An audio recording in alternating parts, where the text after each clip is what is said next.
Ser Podcast.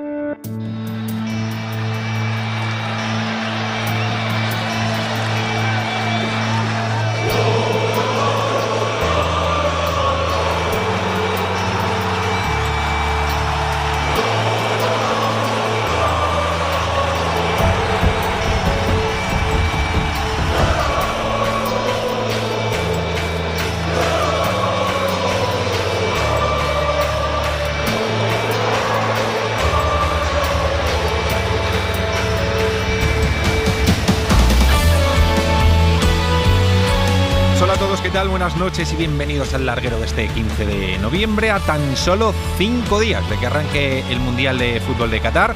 Ya sabéis, lo hace el domingo 20 con el partido entre Qatar y Ecuador. Nuestra selección debuta un poquito más tarde, lo hace el día 23 a las 5 de la tarde contra Costa Rica, pero antes... Ya sabéis que tenemos un último amistoso de preparación, será el jueves contra Jordania. La selección española ha viajado hoy y en cuanto acabe el partido, evidentemente se va directamente a Qatar, donde quedará concentrado para disputar este Mundial. En lo meramente deportivo, antes de viajar, en el último entrenamiento nos han entrenado con el resto de compañeros, ni Morata, ni Marcos Llorente, ni Hugo Guillamón. En un instante vamos a estar en Jordania para conocer la última hora de los nuestros, pero antes os cuento el resto de noticias que nos haya dejado el día, como por ejemplo que hay noticia de última hora en la concentración de la selección francesa. Esta tarde en el entrenamiento, el jugador del Leipzig, Nkunku, tras un choque con... Bueno, más que un choque, es una jugada en el que está el jugador del Real Madrid también, Camavinga. Yo creo que no llegan ni a chocar entre ellos. Pero vamos, Nkunku se ha retirado del entrenamiento cojeando. La verdad es que la preocupación al ver al jugador salir del campo de entrenamiento era evidente. Y se han confirmado los peores pronósticos, porque la Federación Francesa de Fútbol ha confirmado hace tan solo unos minutos que Nkunku se pierde el Mundial, abandona la concentración de la selección francesa. O sea, imaginaros la crueldad del momento, estar prácticamente rozando el debut del Mundial con tu selección, una jugada fortuita, un mal apoyo. Y al final un esguince de rodilla en su rodilla izquierda que deja a Nkunku sin este Mundial. Pendientes evidentemente de a ver a quién va a llamar Didier Deschamps para sustituir a Nkunku. Y ya van diciendo algunos medios de comunicación como RMC que el elegido es Kolo Muani, el jugador del Eintracht de Frankfurt, que sería el sustituto de Nkunku de cara al Mundial de Qatar en la selección francesa. En tenis, en la Copa de Maestros que se está celebrando en Turín, Rafa Nadal ha quedado eliminado después de haber perdido los dos primeros partidos, hoy frente a Félix Auger, y tras ceder Fritz en el partido un set, necesitaba que Fritz no encajase en ninguno de los sets, pues automáticamente ha perdido el primero y en ese momento Rafa Nadal quedaba eliminado. Se acepta y aunque sean momentos, hablando claro, tristes, para mí, decepcionantes, no ha sido suficiente. Triste, pues sí, también pues ahora mismo desilusionado, también. Con menos ganas ahora, también, pero mañana empezará otro día. Mañana empezará otro día y el jueves tiene el último partido de esta Copa de Maestros, será contra Casper Ruud, sin nada en juego para el español. Esta eliminación de Nadal hace que de forma automática y de forma matemática Carlos Alcaraz se asegure el número 1 hasta 2023.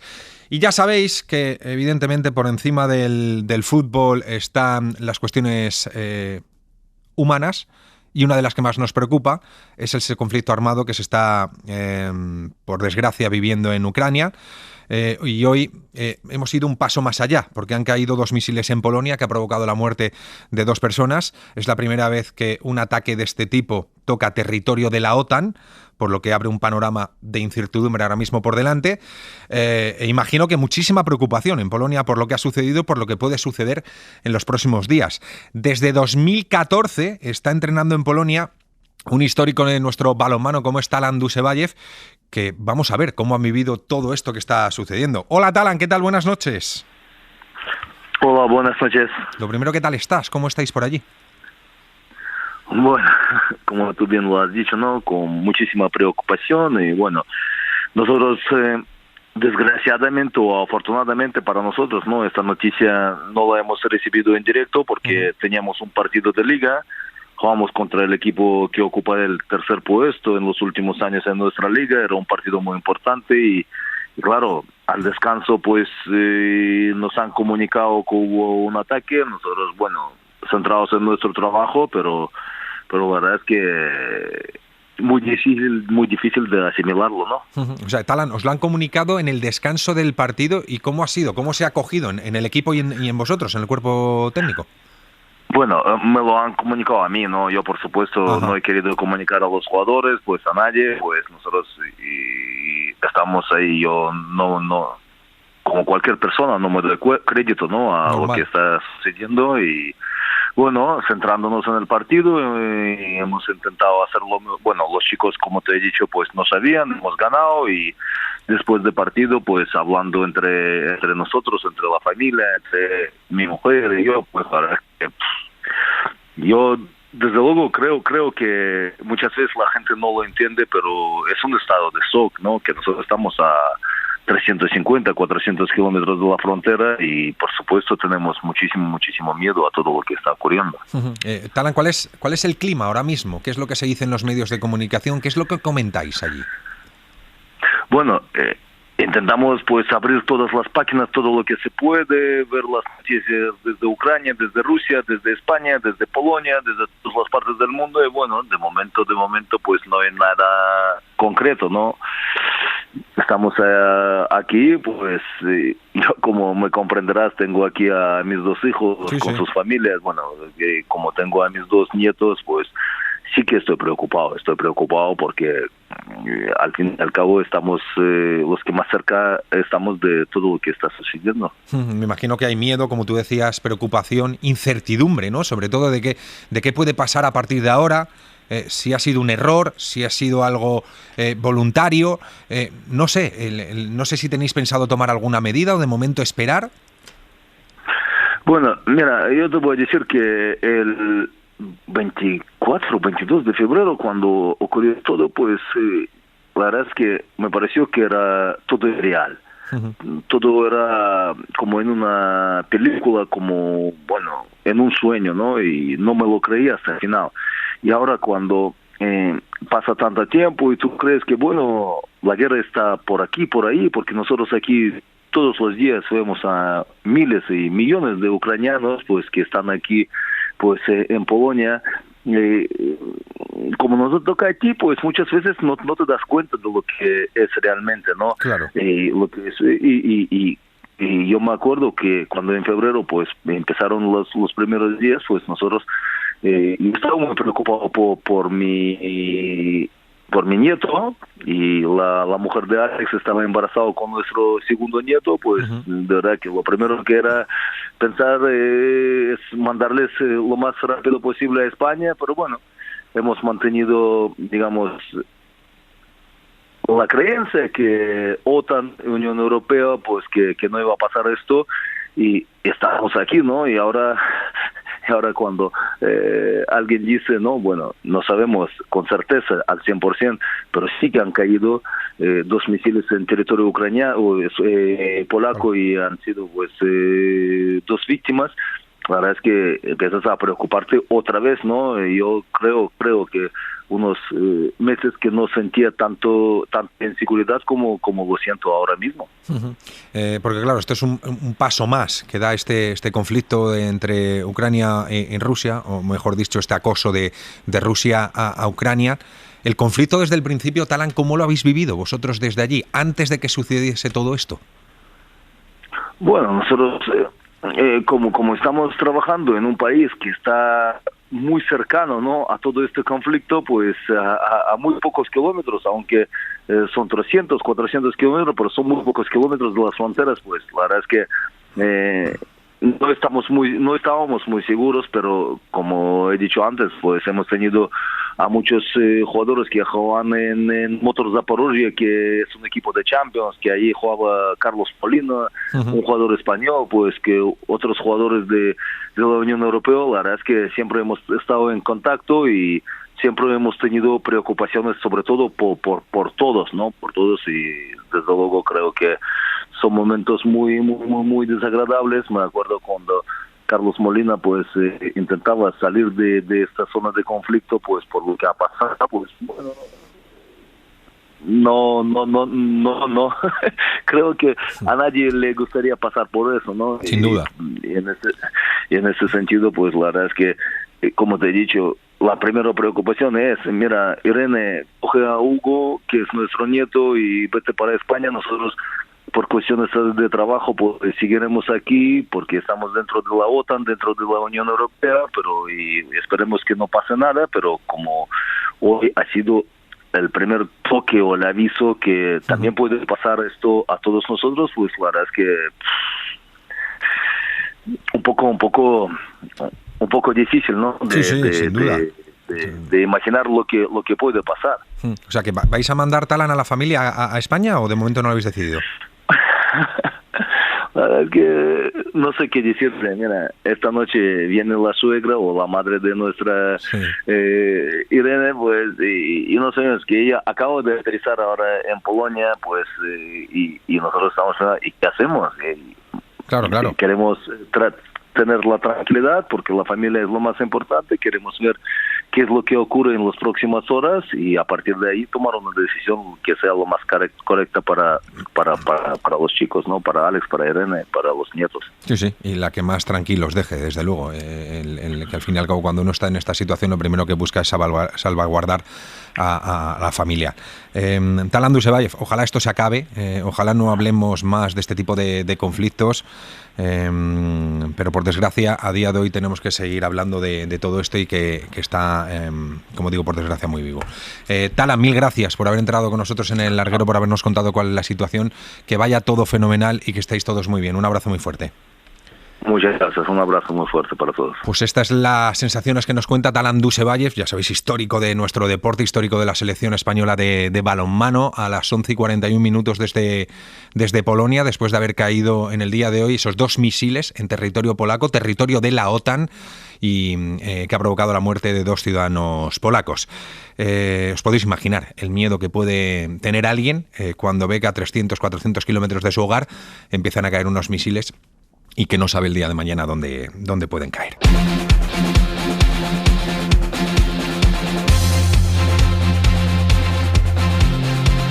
La selección española juega el último amistoso de preparación de cara al Mundial de Qatar el próximo jueves. Lo hace contra Jordania y a partir de ahí nos iremos a Qatar y disputaremos el Mundial. Nos vamos a Amán, capital de Jordania. A Antonio Romero, ¿qué tal? Muy buenas. Hola, ¿qué tal, Yago? Muy buenas a todos. ¿Qué tal el viaje? ¿Tranquilo?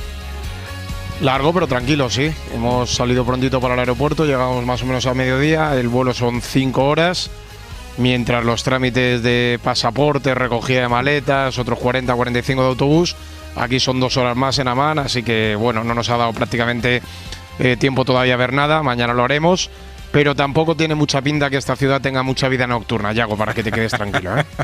Tampoco eres tú de salir mucho, ¿no? Bueno, depende. Las obligaciones mandan. Soy de salir mucho, lo que pasa es que no puedo. Era de salir más antes, sí, es verdad. Correcto, bueno, porque podía. Como todos. Javier Hernández, ¿qué tal? Muy buenas.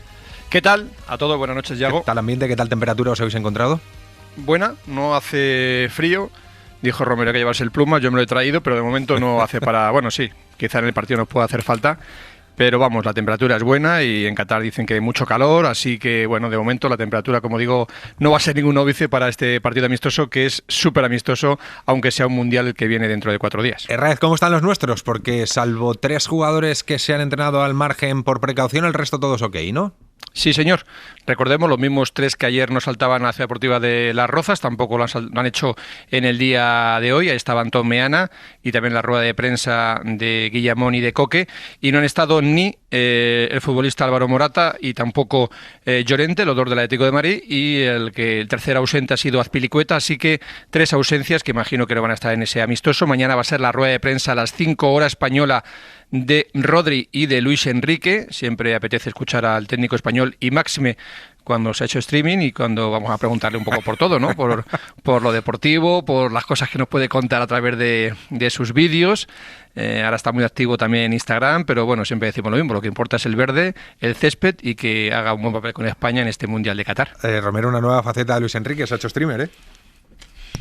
Sí, a mí la verdad que todo lo que lo que sea generar contenidos y... Es adaptarse a los tiempos modernos, eso es así. Sí, a mí eso, bueno, hay que respetar la libertad de cada uno. Yo le decía a Paco Jo este mediodía que me caben dos dudas.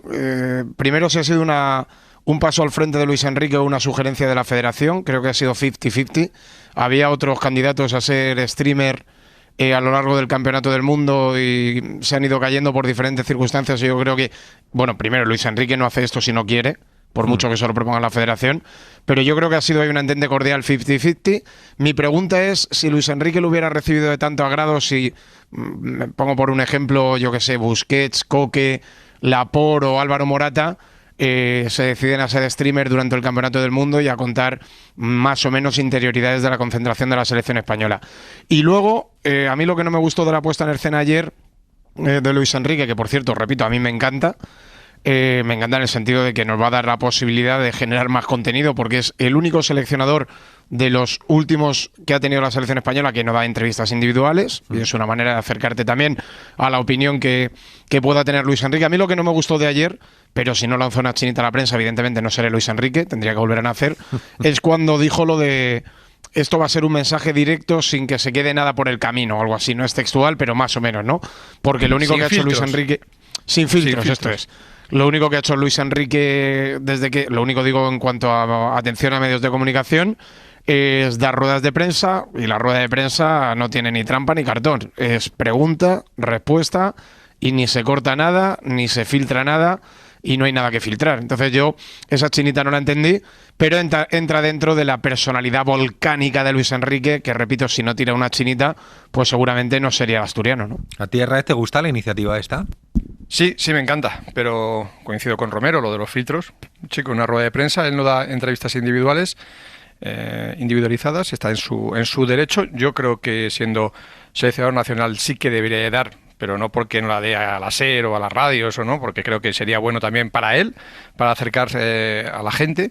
Pero bueno, si lo decide de esta forma, pues es directo, pero insisto, coincido con Romero, yo no conozco ningún filtro en la sala de prensa, ¿no? Mañana le preguntaremos por esto, a ver qué filtro hay en una sala de prensa. Pablo García Cuervo va dando el turno, tú preguntas, él responde y se acabó. O sea que me parece que es la forma más directa dentro de lo que es o lo que conocemos como comunicación dentro de la selección española de fútbol. No nos han explicado el formato, ¿no? O sea, quiero decir, no sé si admitirá preguntas imagino que de oyentes sí, o sea, de aficionados, porque entrarán en el streaming y harán preguntas, digo yo. Lo que no sé si contestará algún periodista si se mete a hacer alguna pregunta. Bueno, eso es tan sencillo como ponerte un seudónimo. Tampoco hay que ser un lumbreras. Yo creo que si te metes, no tampoco, ni lo sé ni me importa demasiado, la verdad.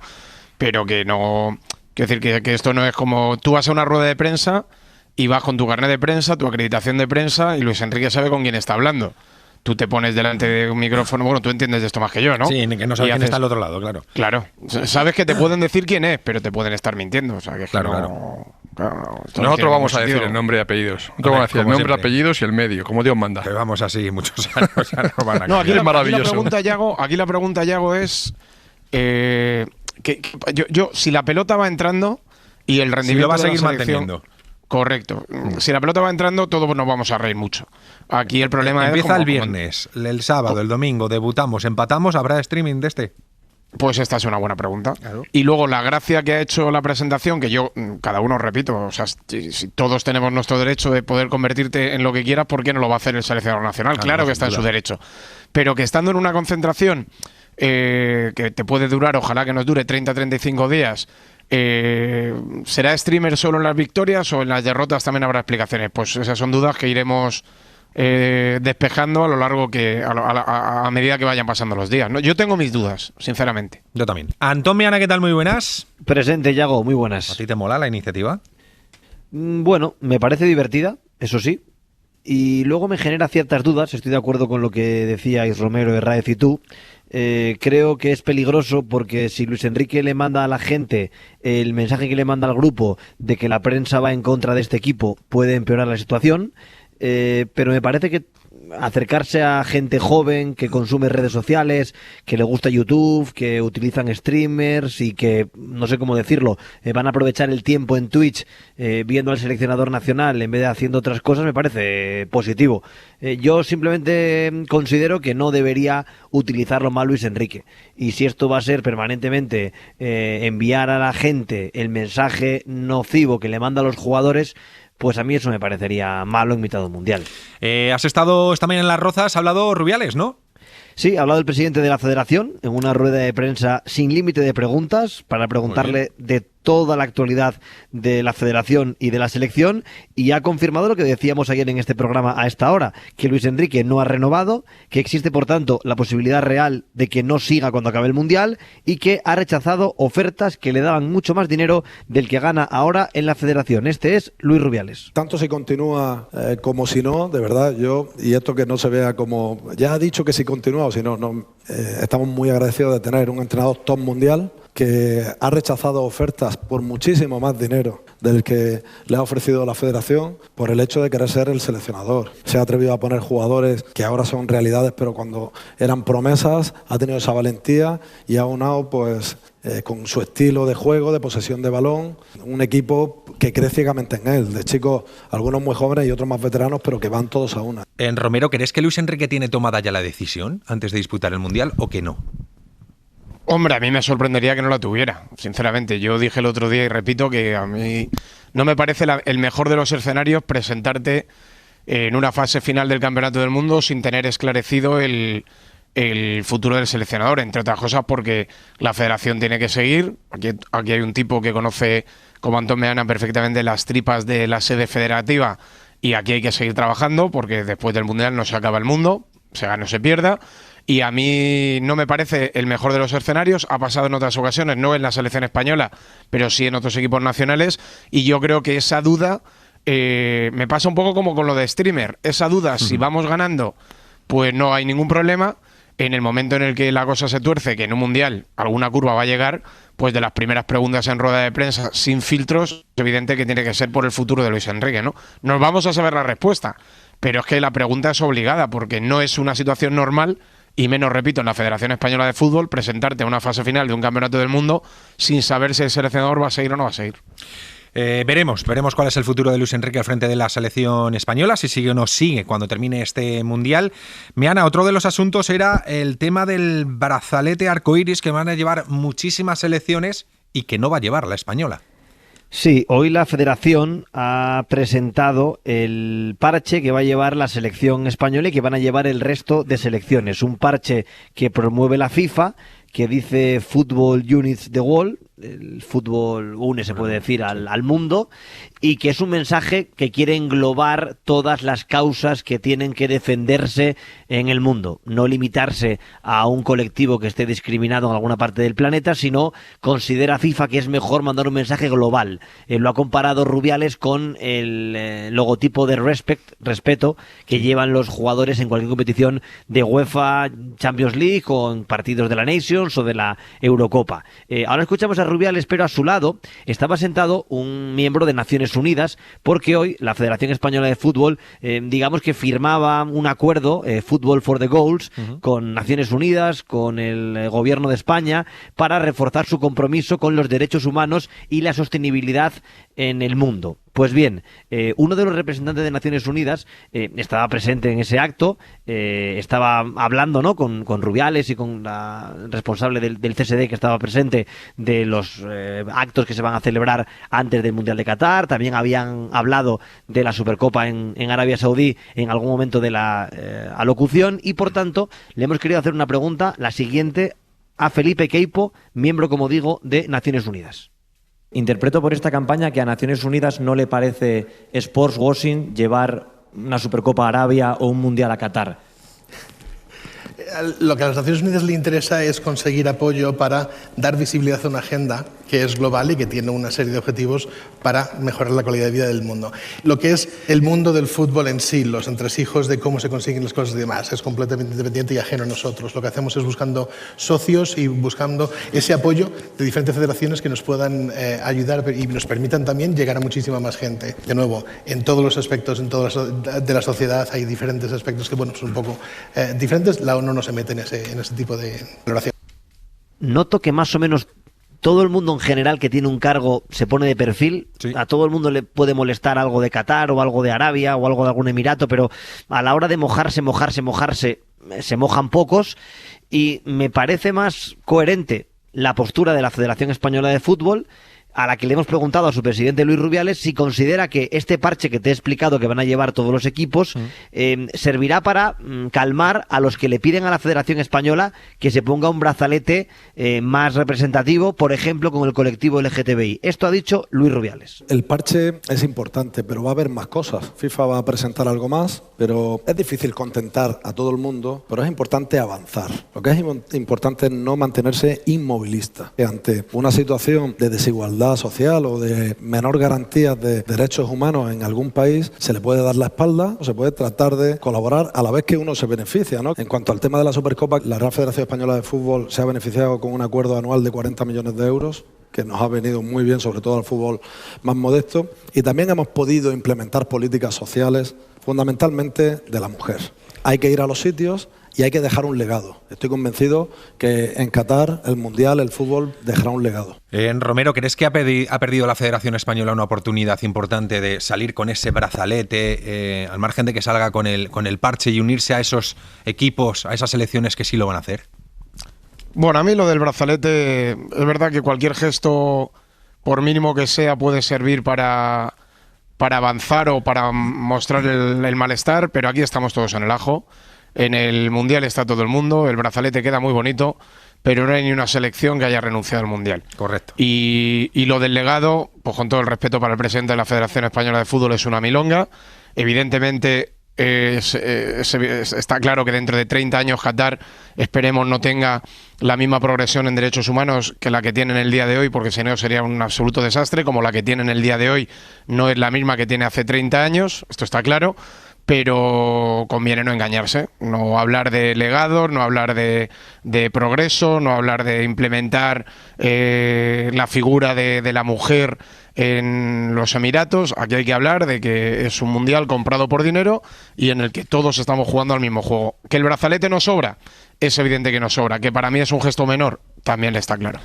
Hay que recordar, Yago, simplemente para el oyente que no lo sepa, que 10 selecciones europeas, Holanda, Bélgica, Inglaterra, Dinamarca, Francia, Alemania, Noruega, Suecia, Suiza y Gales habían anunciado que iban a llevar ese brazalete en favor de la lucha para que no haya discriminación para el colectivo LGTBI, One Love, un brazalete con un corazón multicolor, con un número 1 en el medio, y que de las selecciones europeas, las que no se habían adherido a esa campaña habían sido la selección española, la selección portuguesa y la selección polaca. Es verdad que cuando a la Federación le preguntabas, decían que nadie les había pedido sumarse a esa campaña en concreto. Sí sabemos las diferentes peticiones que ha hecho en los últimos años Amnistía Internacional. La Federación ha preferido ir de la mano de FIFA y buscar un lema conjunto demostrando que la Federación defiende las causas que considera oportunas y que no defiende unas sí y otras no, y por tanto la explicación es esa. La Federación se suma. Sí, que es una milonga, es una explicación, pero que es una explicación federativa que está bien, pero que es una milonga. Bueno, el movimiento se demuestra andando. Bueno, tiempo tendremos para hablar de todo esto. Arranca el Mundial el domingo, el día 20, y debutamos el día 23. Romero, Herráez, Meana, abrazo a los tres, hasta mañana. Un abrazo a todos. Adiós. Y a Ródenas también. Sí, ¿cómo suena esto? Carlos Ródenas, un fenómeno, como un tiro. Como si estuviéramos ahí, ¿no? Como si estuviésemos aquí, como si estuviese aquí a la izquierda. Así suena. Bueno, pues nada, estoy mejor aquí casi, ¿eh? Abrazo a los cuatro. Un abrazo, hasta luego. Juan Carlos Unzué, ¿qué tal? Buenas noches. Hola, buenas noches, Yago. ¿Qué tal estás? ¿Con ganas de Mundial? Pues sí, con ganas de ver ya el comienzo del Mundial y sobre todo de ver a nuestra selección.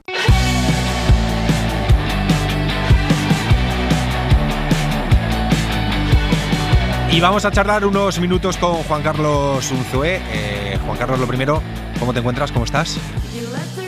Pues estoy bien mentalmente, sobre todo sigo fuerte y eso es lo importante, ¿no? La enfermedad, como sabéis, sigue su progresión, no para, me va limitando cada vez para la movilidad especialmente y bueno, pues requiriendo de ayuda para hacer cosas esenciales, ¿no? En mi vida hubiese pensado que con 55 años los tenía que pedir, pero por suerte tengo a mi mujer y mis hijos sobre todo muy cerca y arropándome en todo momento y eso es muy de agradecer. Y siguiendo en esa pelea personal y también pelea global, podríamos decir, recaudando lo que se puede, intentando visibilizar esta terrible enfermedad como es la ELA, en cualquier cosa que se pueda hacer, adelante, ¿no?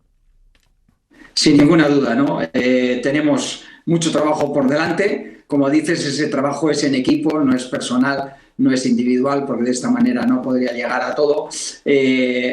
Vamos a decir que, como sabéis, desde hace ya más de 2 años y medio, pues estoy tratando de visibilizar la ELA, de que se sepa, se informe a la gente de qué se trata y sobre todo de cuál es la cruda realidad de la mayoría de los compañeros de equipo, ¿no? Entonces, bueno, en ese objetivo seguimos y mientras tenga un granito de fuerza os puedo asegurar que no tengo ninguna intención de parar. Y que no pare, sin lugar a dudas, esta pelea y en lo que nos atañe a nosotros, todo lo que podamos hacer desde aquí, evidentemente estaremos ayudando y apoyando en todo momento y en toda situación para que sea visible y para ayudar a que se siga investigando y que por fin se encuentre una cura que a día de hoy, por desgracia, no existe.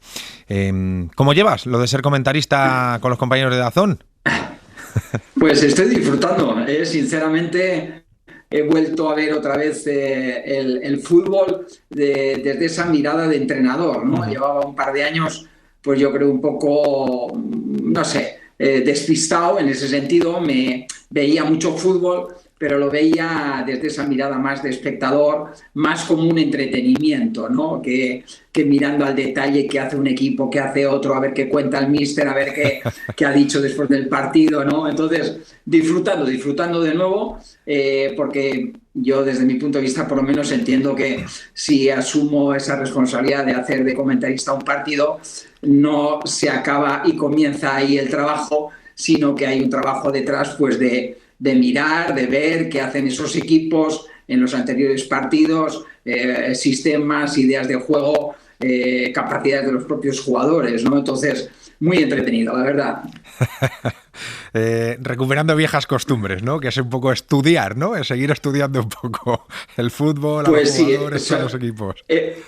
Hemos sido un poco frikis, los entrenadores somos un poco frikis, y más los actuales quizá, ¿no? Sí, en nuestra época también era muy complicado, ¿no? El ser entrenador, pero yo recuerdo a aquellos entrenadores sobre todo como grandes gestores, ¿no? Especialmente, ¿no?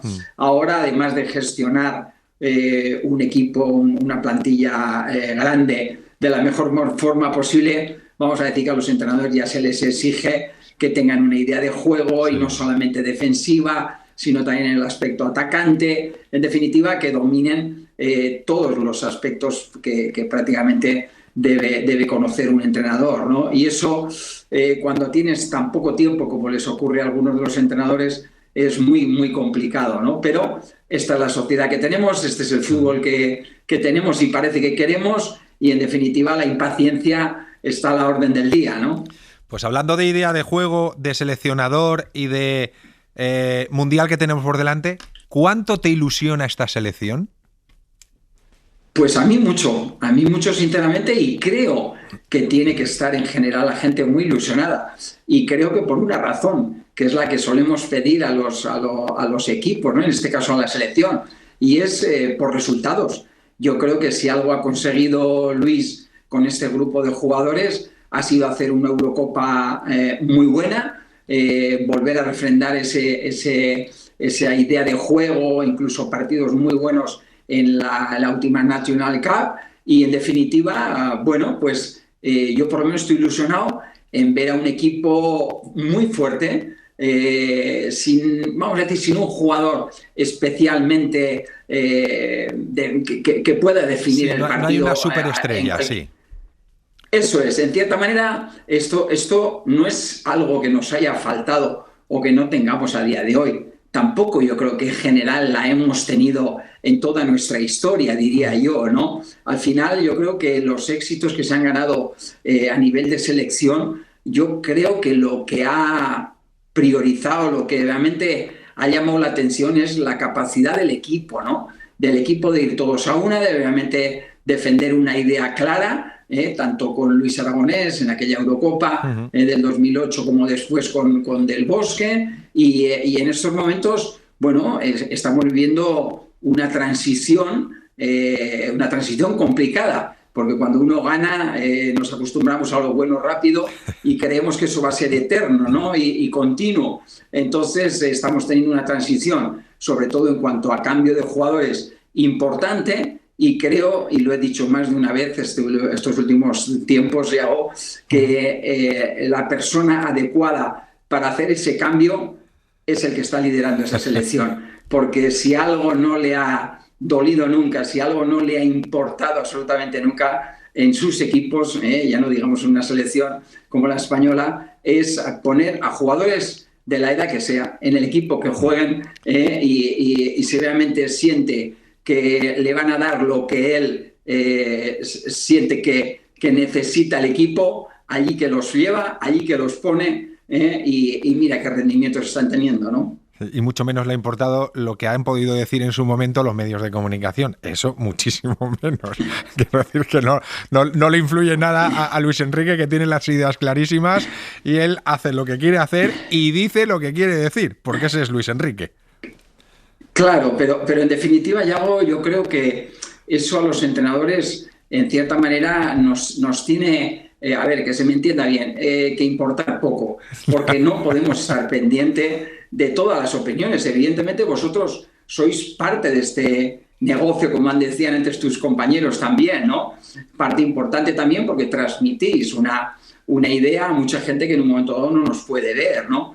Entonces, vamos a decir que cuando estás de entrenador, tú no puedes estar pendiente de cada crítica o de cada alabanza, ¿me entiendes? Porque te volverías loco. Claro. Yo creo que lo bueno que tienen ahora los entrenadores también y sus staff es que hay tanto trabajo por hacer. Somos tan friguis, como decía antes, que ya analizamos absolutamente todo. Y claro, ese análisis, ese preparar los partidos, el preparar también el postpartido que has jugado para enseñar a los jugadores qué has hecho bien, en qué se puede mejorar, todo eso conlleva un enorme tiempo, una cantidad de tiempo enorme que hace, estoy seguro que este mes que van a estar por allí en Qatar, todo el staff técnico no van a parar o van a parar muy poquitas horas. Conozco muy bien la forma de trabajar de Luis. ¿Cuál ha sido la última vez que has hablado con Luis Enrique? ¿O te has mandado un mensaje? O... Pues estuvimos hace unos días cenando con el grupo de amigos que tenemos de la bicicleta, sobre todo, y allí, bueno, pues le dimos evidentemente todos los ánimos posibles. Vi un Luis Enrique como lo he conocido siempre, con mucha confianza, antes de un evento, de un reto como el que tienen por delante, y creo además que no es una pose, es lo que siente, es lo que cree, y esa yo creo que es su gran virtud, Iago, que eso los jugadores lo acaban sintiendo. Sí. Siente que ese entrenador está con ellos, les va a poner, les va a sacar lo máximo que pueden dar, y que todos tienen que ir a una en una competición como esta. ¿Te sorprende, Juan Carlos, la selección que llevamos en el sentido de una media de edad de 25,6? Es la segunda selección más joven de todo el Mundial, tan solo por detrás de Estados Unidos, que tiene 25,2.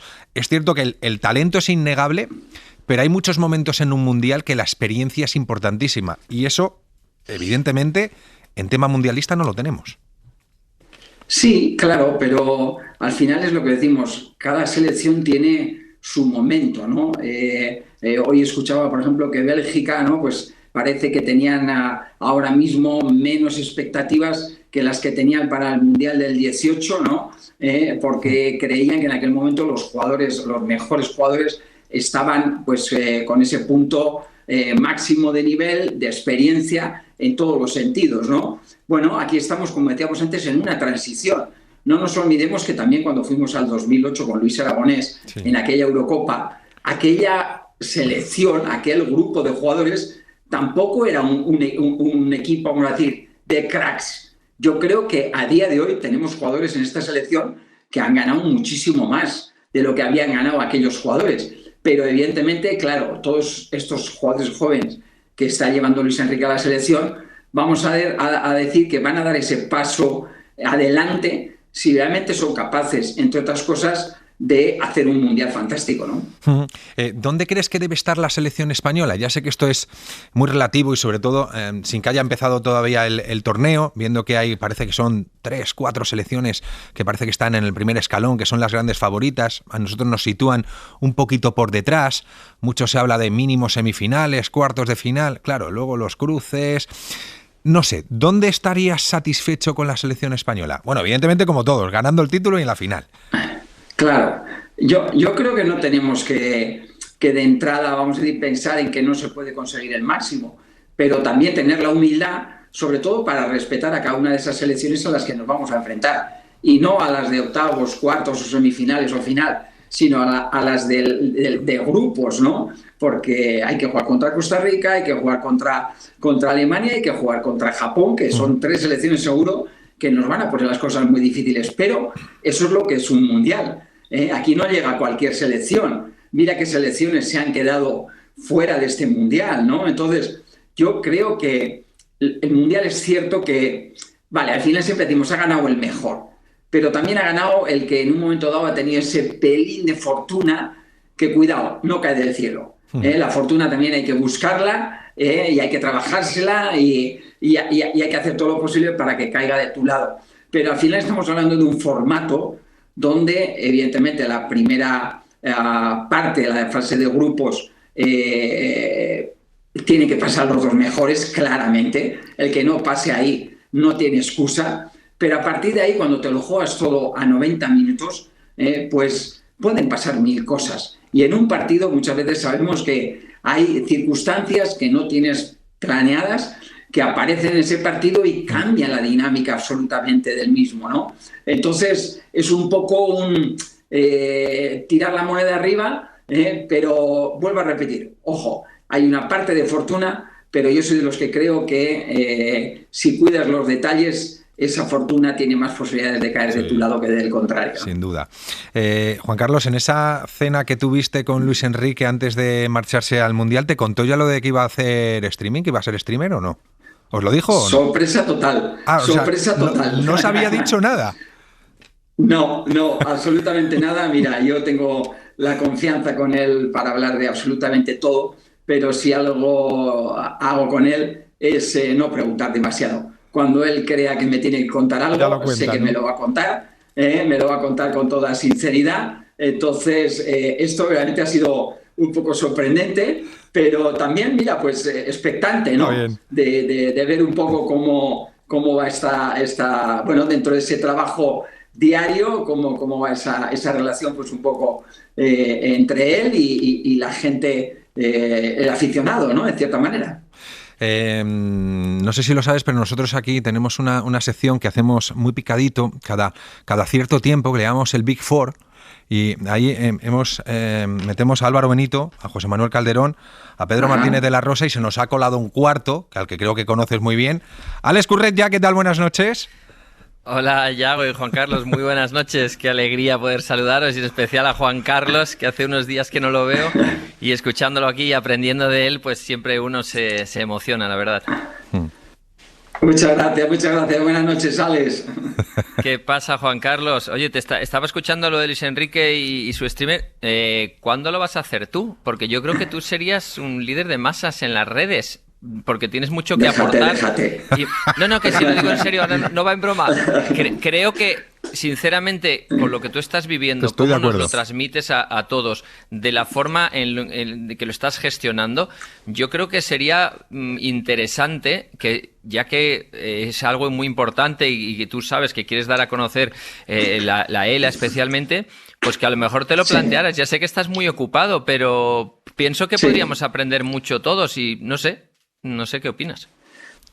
Pues a ver, en principio no me lo he planteado, Alex. La verdad que, como dices, tengo la agenda prácticamente a full, entre eventos pues familiares, otros más en relación con la enfermedad. Como sabéis, bueno, sobre todo lo que estoy haciendo es seguir dándole visibilidad y también, bueno, pues generando a través de las charlas que hago, pues recursos económicos que suelo donar a la asociación o fundación de la comunidad donde se hace el evento, ¿no? Entonces, eso me produce también mucha satisfacción porque sé que hay mucha necesidad de esos recursos económicos para esas asociaciones que se encargan sobre todo de del cuidado de todos los afectados en cada una de esas comunidades y sobre todo de los más necesitados, ¿no? Entonces, a partir de ahí no sé si me va a dar mucho más y también deciros, claro, yo eso que cuento evidentemente lo voy repitiendo. Tengo una serie de puntos en esas charlas que depende de quién me esté escuchando,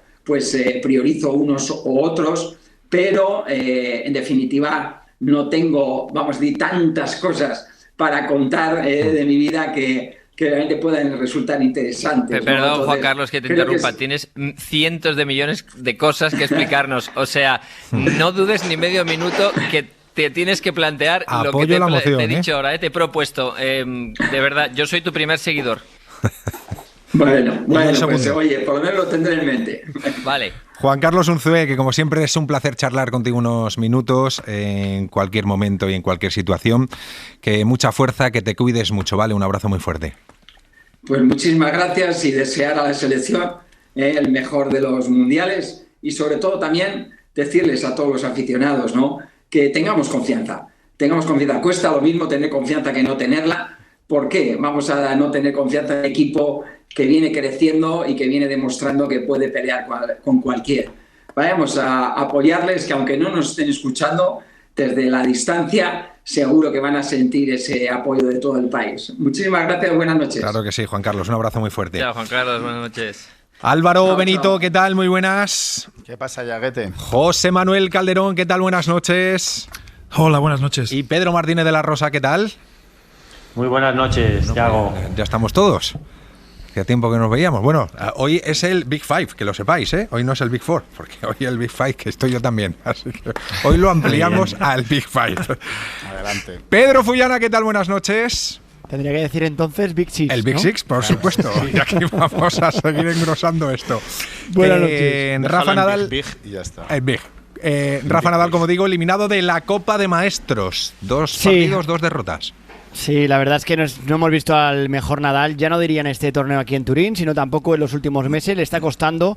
Ha sido una segunda parte de año bastante complicada con los problemas musculares, con las lesiones y luego con sus cuestiones familiares, con los problemas de su mujer en el embarazo, que quieras o no, aunque fue todo bien, hacían que no pudiera estar mentalmente del todo centrado y al final han sido muchas cuestiones como para tener regularidad. Ya no solo en el juego, sino en los entrenamientos, y ha sido bastante irregular, y de ahí de un poco los resultados. Hoy otra derrota frente a Félix Auger-Aliassime, 6-3, 6-4, y al final Casper Ruud ha ganado el primer set a Taylor Fritz esta noche, y eso hacía que ya de forma oficial Rafael Nadal haya sido el primer eliminado en esta ATP Finals de Turín. Y por contra, también ha hecho que matemáticamente ya se asegure Carlos Alcaraz ser el nuevo número 1 del mundo a final de año. Ya era el número 1 del mundo, pero ya se asegura que lo es hasta final de año. Termina con 18 años de reinado del Big Four, en este caso de los tenistas, con Federer, Nadal, Djokovic y Andy Murray, que lo fue tan solo un año, pero que entra dentro de ese cupo, y lo ha conseguido con tan solo 19 años y 6 meses. De hecho, mañana por la mañana va a viajar a Turín Carlos Alcaraz, y por la noche a las 9 habrá un acto oficial donde le van a hacer entrega de ese número 1 de 2022. Pero hoy ha sido el día del adiós de Rafael Nadal, aunque todavía le queda el partido del jueves frente a Casper Ruud, y un Rafael Nadal que reconoce que el final de año le genera muchas dudas, aunque él está motivado para la próxima temporada. Tengo las dos cosas. Para mí las dudas son buenas.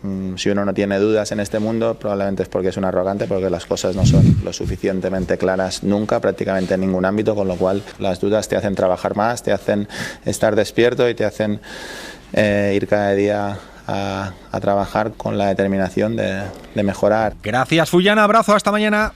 Hasta mañana. Alex, ¿te preocupa el momento por el que está pasando Rafa?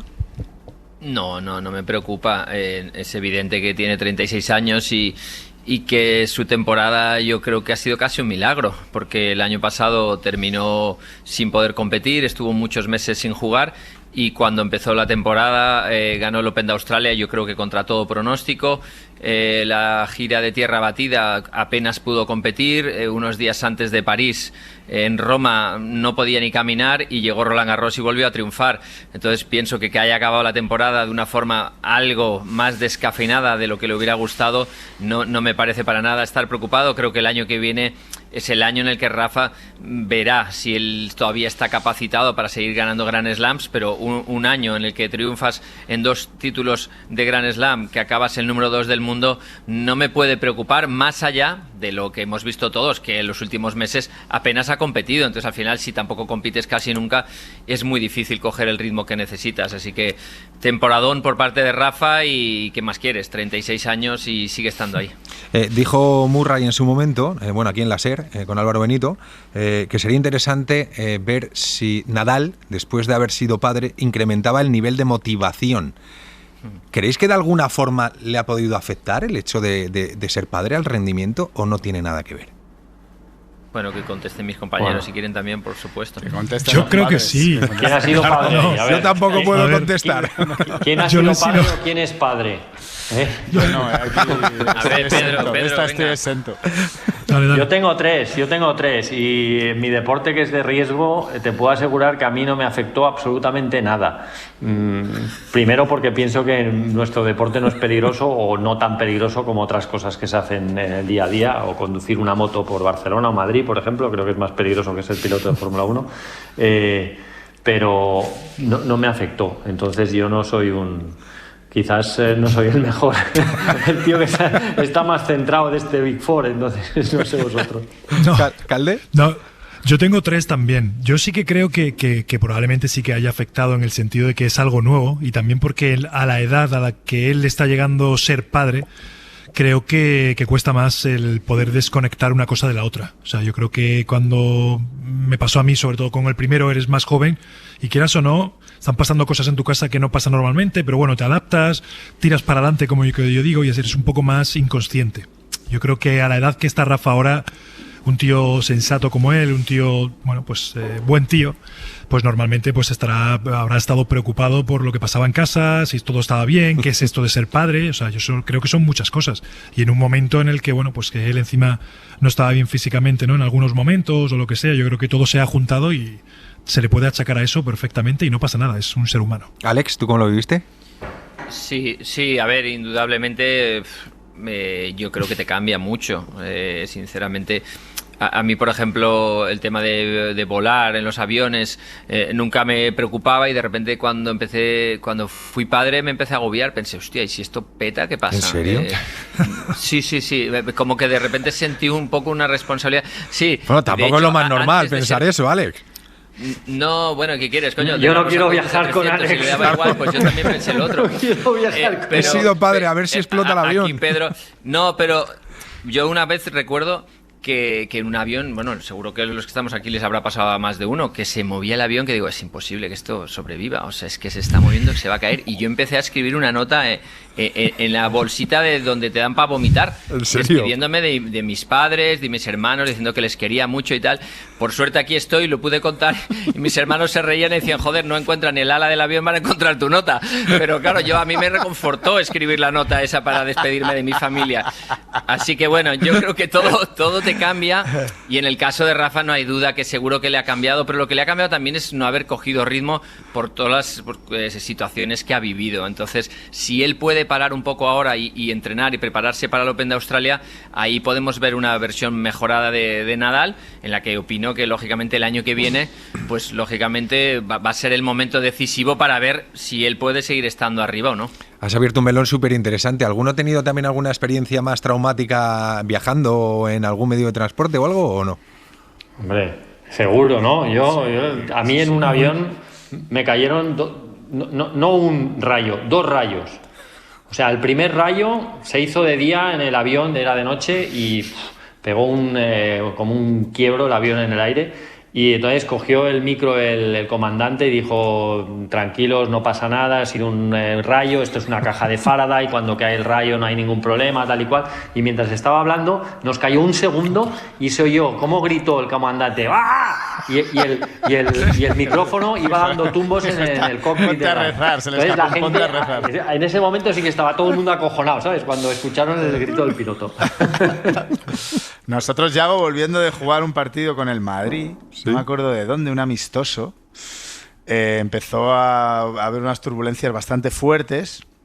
Y al principio, claro, había mucho cachondeíto ahí, excepto Iván Helguera, que sabéis que tenía sí, es verdad, pánico. Sí. Iván se puso a llorar y ya empezó a moverse tan fuerte que los que no llevaban el cinturón volaron y se chocaron contra el techo. ¿En serio? Sí. Y claro, ahí ya se hizo un silencio avión. Silencio de avión. Ese silencio de avión en plan de... O sea, aquí puede ya pasar cualquier cosa. Y luego, afortunadamente, se quedó solamente en un susto. Y una vez con el grupo, con Pig Noise, íbamos a tocar a Melilla y íbamos a aterrizar. Y ya nos comentó el piloto que había muy poca visibilidad y que iba a intentar aterrizar. Y claro, digamos que no es una frase muy reconfortante. Intentó una vez y no vio la pista y tal, y se volvió para arriba muy rápido, hizo una maniobra y tal. Lo intentó otra vez, hizo lo mismo, y ya cuando nos dijo que se iba para Alicante pues la verdad que nos quedamos tranquilos, porque vamos, la cosa pintaba mal, de que no veía la pista o que no era el día. Así que nos fuimos a Alicante, nos mandaron no sé cómo llegamos, la verdad, pero llegamos al concierto esa noche, además. ¿Calde? Nada tan así. O sea, he tenido mucho movimiento porque han sido muchas horas cruzando Estados Unidos de un lado para otro. Pero no, sí que lo único sería mira que tú has cogido aviones, Calde. Muchos, todos los días. Pero durante esas 14 temporadas, muchísimo, ¿no? Pero sí que es verdad que un poco por visibilidad. O sea, el intentar aterrizar y tener que volver a subir. Que aunque estaba controlado, pues bueno, es raro, ¿no? Eso de que toco y que voy otra vez para arriba. Pero no, nada serio. La verdad que gracias a Dios todo bien. Yo solo he tenido una experiencia una vez que fue yendo a Bilbao, que el aeropuerto de Bilbao es bastante puñetero. Ibas al BBK, ¿no? No, bastante antes de ir al BBK. No. Y el avión iba de lado. O sea, tú estabas viendo cómo estaba aterrizando de lado. Al final no pasó nada, pero desde luego la experiencia no se la recomiendo a nadie. En fin, ahora hablamos de otras cosas menos traumáticas. Seguimos. Y pendientes fundamentalmente de ese Mundial de Qatar que arranca el domingo, el día 20. Y os quería poner encima de la mesa un asunto que tiene que ver con cómo se gestiona la retirada de un deportista cuando ha sido de un nivel tan top. Hablamos de, por ejemplo, Sergio Ramos no ha ido al Mundial, Piqué había renunciado y tampoco ha ido al Mundial. Ahora estamos viendo que uno de los más grandes en el fútbol, como es Cristiano Ronaldo, parece que no sé si está bien o no está terminando de gestionar bien su retirada. Había unas imágenes hoy en la selección de Portugal, aunque yo creo que es más broma que otra cosa, que no es realmente ese el problema. Pero Calde, ¿cómo se gestiona? ¿Es difícil el hecho de cuando uno ha tenido tanto éxito, ha llegado a lo más alto de su deporte, el tener una rutina, el dejar de hacer todo eso y pasar, vamos a decir entre comillas, un tipo normal? ¿Cómo se hace? Bueno, yo creo que lo primero es ser honesto con uno mismo. Yo creo que tú eres el primero que tienes que saber que, bueno, pues que sea físicamente, sea mentalmente, sea por lo que sea, te queda menos tiempo de jugar que de lo que has jugado. Entonces, cuando te vas dando cuenta, bueno, tú mismo de que ese momento se acerca, es cuando empiezas a prepararte.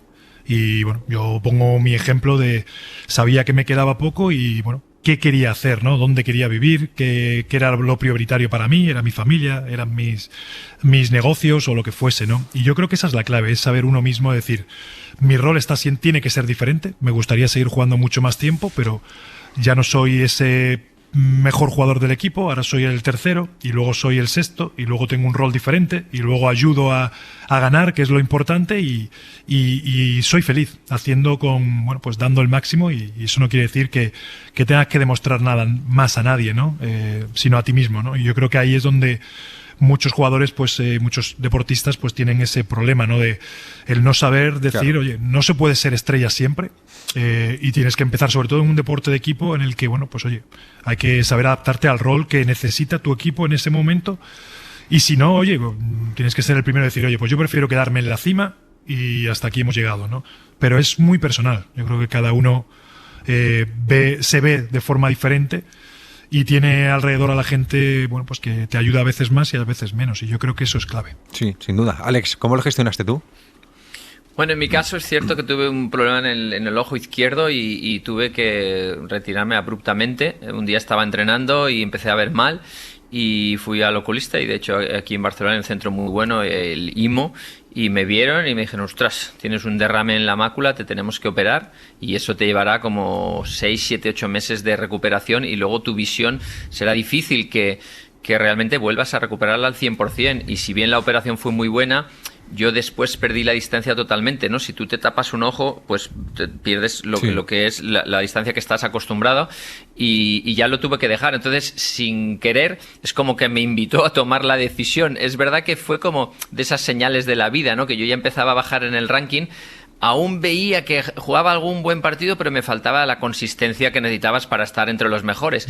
Y me ocurrió esto en el ojo, entonces me empujó a dejarlo. Entonces, si bien fue un poco traumático porque fue como un poco chocante, pero sí que esos meses me dio tiempo a entender que ya no tenía que ser tenista, ¿no? Y antes decía Calde, el ya no eres estrella. Yo creo que al final lo más importante es, aunque tú seas un buen deportista, ser humilde por más ambicioso que puedas llegar a ser, y eso es lo que me parece que después te hará que te adaptes mejor también a tu retiro. Si tú crees que eres una estrella de verdad, cuando empiezas a ver que ya no vas a ser una estrella, yo creo que te amargas, y eso es lo que me parece que a algunos les sucede en alguna ocasión. Álvaro, en tu caso también, bueno, lo conocemos todos, tu caso también fue bastante cruel, ¿no? Cómo fue el tema de tu retirada y cómo se desarrolló tu carrera, ¿no? Realmente. Sí, bueno, no voy a contar ahora la historia, pero bueno, lo más difícil para mí fue la aceptación. Creo que al final tiene que haber un proceso de aceptación. Claro, porque Álvaro, tiene que llegar un momento en el que tienes ya que pensar, de decir, ya no me opero más, ya no voy a jugar más. Hasta aquí ha llegado mi carrera como futbolista, ¿no? Sí, yo veía que la cosa, bien, gilipollas no era, me he ido haciendo con el tiempo. Entonces yo sabía que la cosa se iba complicando, a pesar de que era muy joven, y bueno, la ilusión siempre la tienes, que la cosa pueda dar un giro, ¿no? Pero yo era consciente, obviamente, que la cosa no pintaba bien, y ya cuando me fui a Estados Unidos a buscar la solución del trasplante de menisco y me contaron cuál iba a ser el proceso de las 3 operaciones que me iba a someter, que eran más de 2 años con 3 operaciones, diferentes recuperaciones, ahí asumí que no iba a volver a jugar al fútbol. Volví a jugar al fútbol, pero el jugador que volvió a jugar al fútbol después de 9 operaciones, pues no era ni la sombra del jugador que era antes del proceso. Y lo más difícil fue la aceptación, y también lo que más me liberó. O sea, en el momento que ya vi que había dado todo lo que tenía después de 4 años y pico luchando, y que no iba a ser el camino de mi vida, pues fue muy duro, fue triste, pero respiré.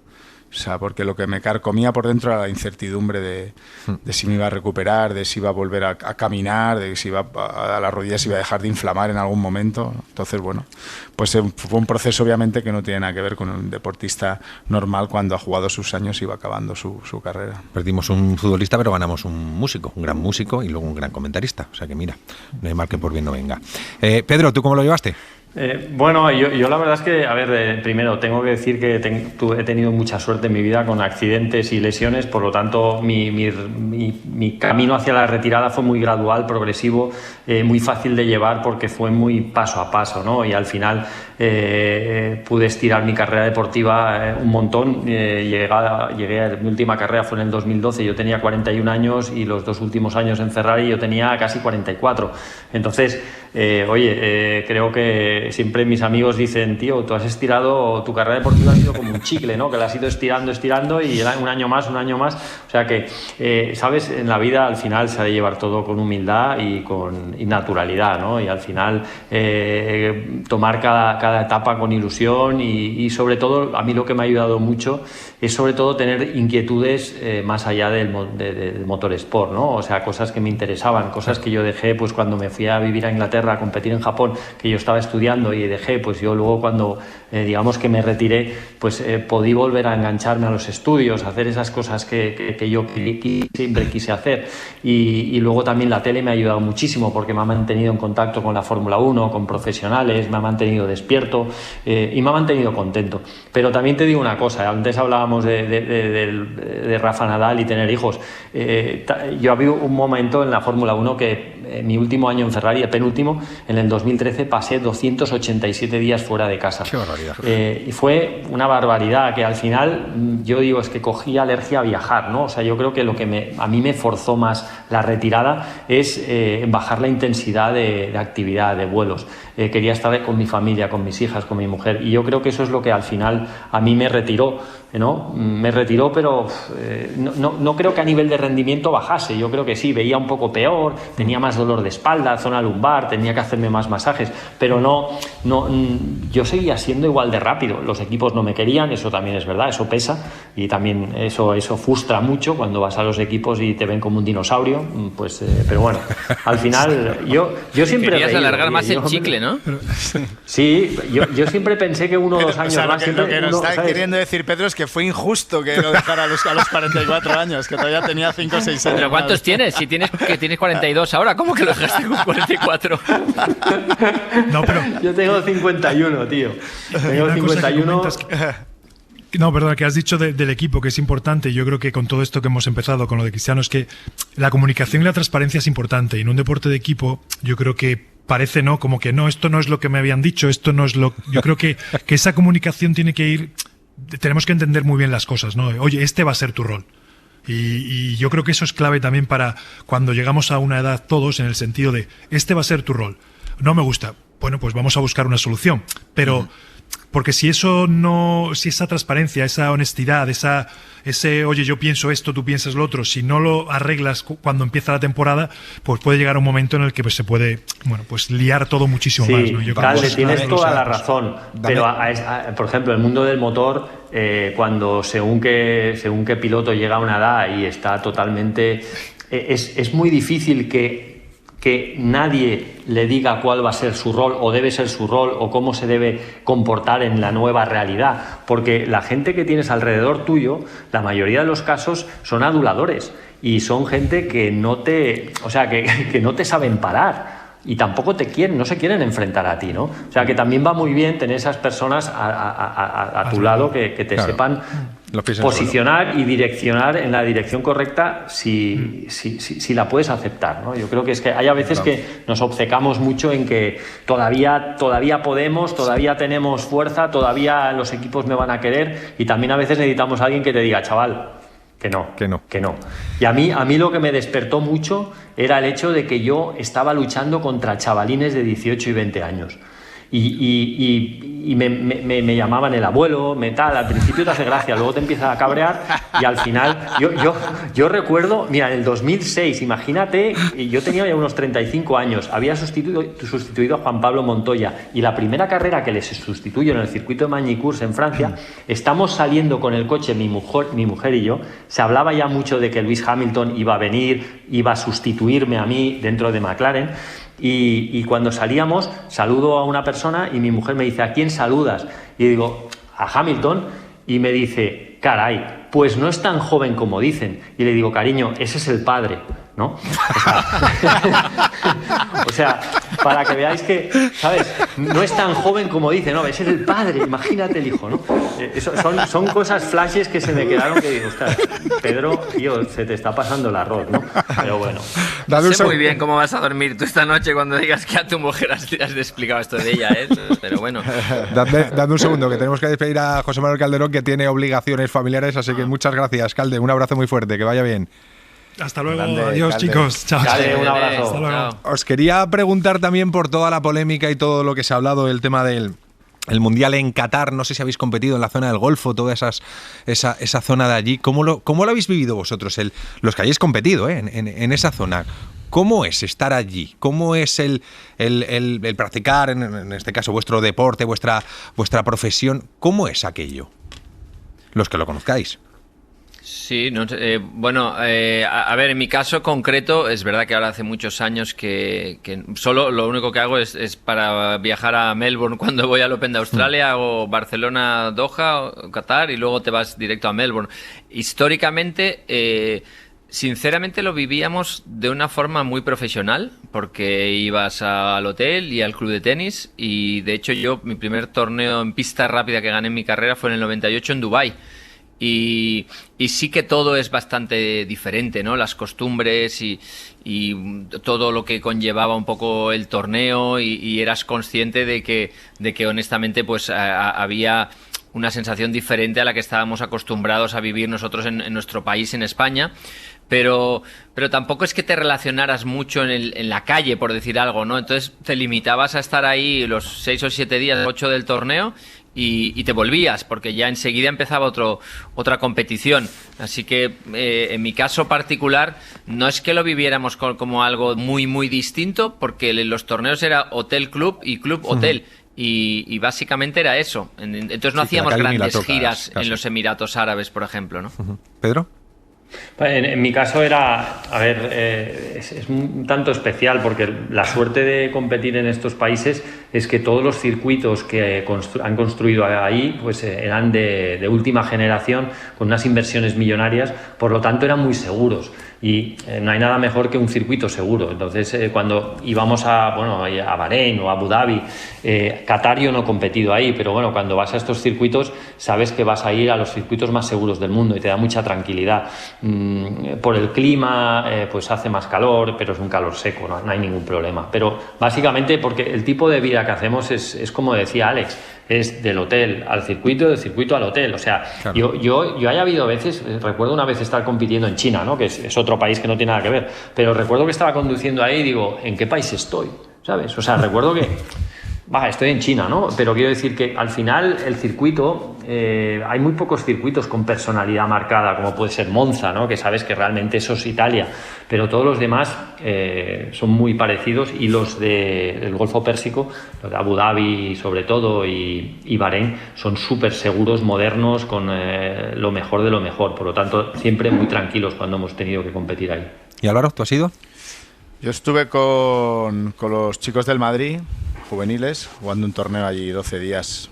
Estuvimos en Doha, además, y se jugaba todo en la Academia Spire, y la verdad que era un torneazo, era el mejor torneo juvenil que había en el mundo, y bueno, sí que pudimos conocer la ciudad. Nosotros no tuvimos el mayor problema, vamos, de hecho, realmente te puedo decir que estuvimos bastante sorprendidos de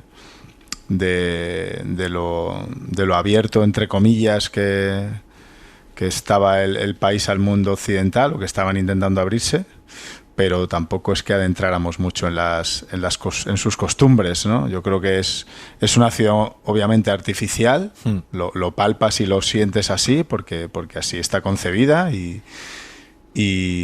pero lo que es a nivel de fútbol, para nosotros fue espectacular. Los chicos se sentían como si estuvieran jugando la Champions, primero porque eran todos equipos top, y por la producción que había de televisión y de todo el torneo era alucinante, ¿no? Pero bueno, sí que es otro mundo. Pero vivimos en una realidad paralela, ¿eh? O sea, la realidad es que luego los problemas sociales que pueden haber ahí, claro, realmente no nos enteramos de nada. Nosotros vamos a hacer nuestro trabajo, intentamos pasarlo. Tú vas a tu jaula de oro, está claro. Sí, exactamente. No somos ingenuos para pensar que todo es así, ni mucho menos. Sabemos que vivimos en lo que dice Alex, una jaula de oro. Sí, pero ¿realmente creéis que eventos como el Mundial de Fútbol, que puede ser de los eventos más seguidos del planeta, ayudan ayudan a acabar con estos problemas que realmente hay de derechos humanos en estos países, o por lo contrario blanquean a estos países? A ver, Yago, yo te voy a decir mi pensamiento muy honesto.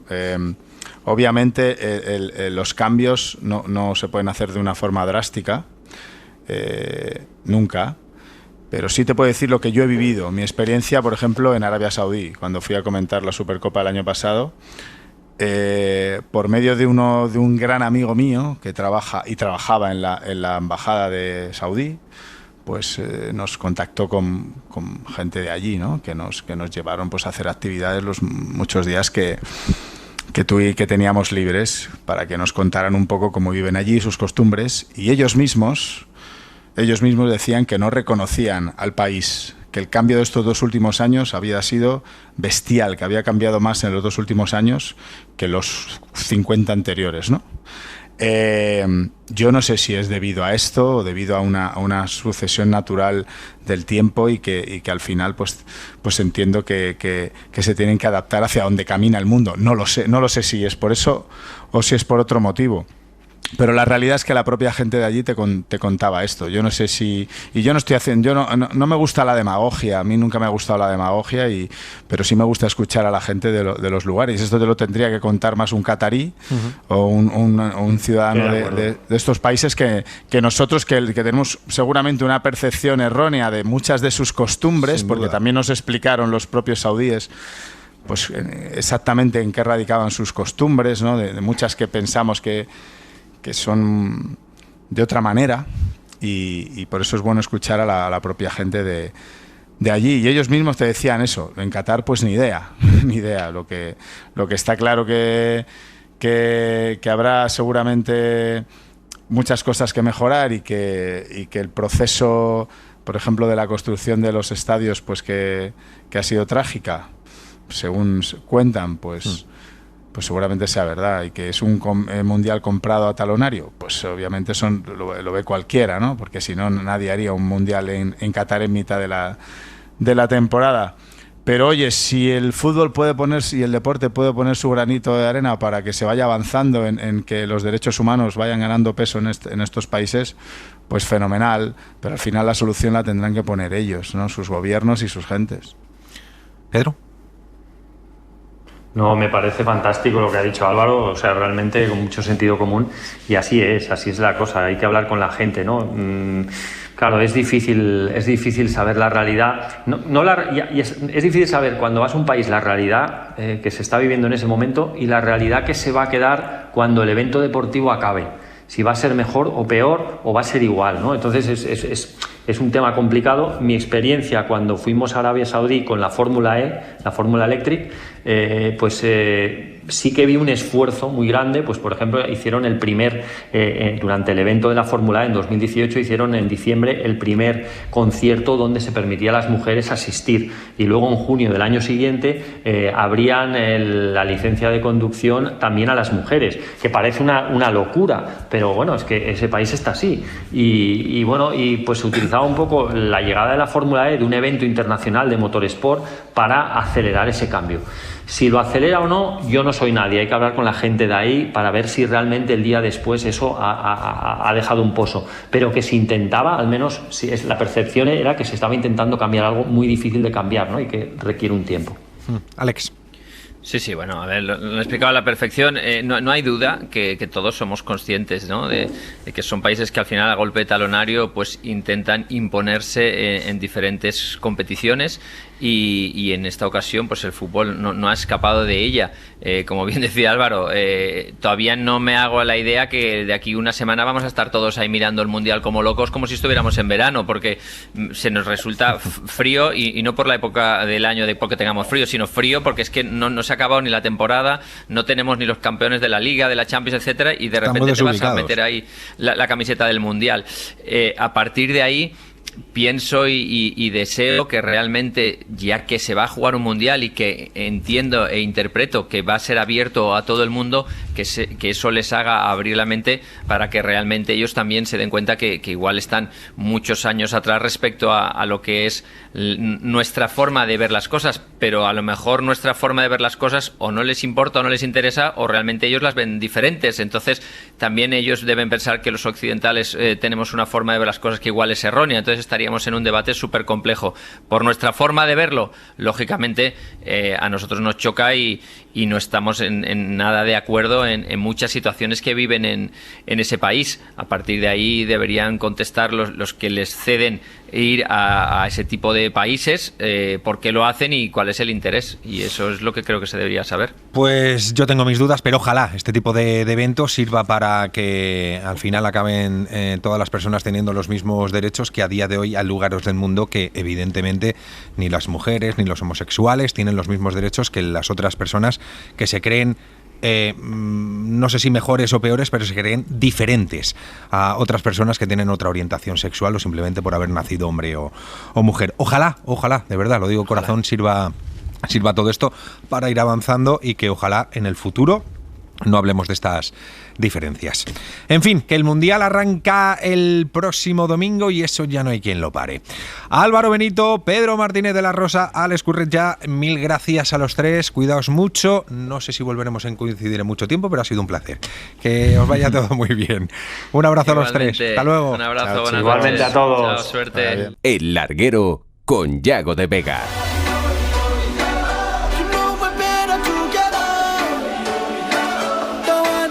Sintonía oficial del Mundial para hablar del resto de noticias que tienen que ver con las selecciones que van a estar allí. Bruno Alemán, ¿qué tal? Muy buenas. Hola, Yago, muy buenas. Deseando subirte a un avión, ¿no? Sí, muchísimas ganas, la verdad, después de la conversación que acabáis de tener y sabiendo que voy a estar 6 horitas el jueves en el avión, pues la verdad es que muy agradable, sí. Andrés Onrubia, ¿qué tal? Muy buenas. Hola, Yago, ¿qué tal? Buenas noches. Tú viajas mañana también, ¿no? Sí, a las 8 de la mañana salgo para Qatar ya. Tú no tienes miedo al avión ni nada, ¿no? No, yo no tengo miedo. No sé si Bruno tiene miedo, pero sí, Bruno, por lo visto tiene un poquito de miedo, sí. Que pendientes de las elecciones de los que se caen a última hora, malísimas noticias, Onrubia en Francia, en Nkunku fuera, ¿eh? Sí, Nkunku fuera. Se ha confirmado hace 2 horas. La Federación Francesa de Fútbol ha confirmado que sufre un esguince en la rodilla.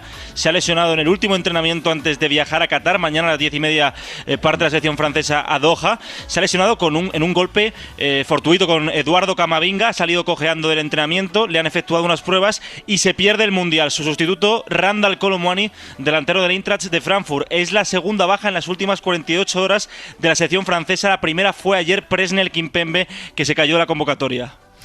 Gracias, Onrubia. Abrazo, hasta mañana. Un abrazo. Bruno, ¿qué pierde Francia con Nkunku y qué gana con Muani?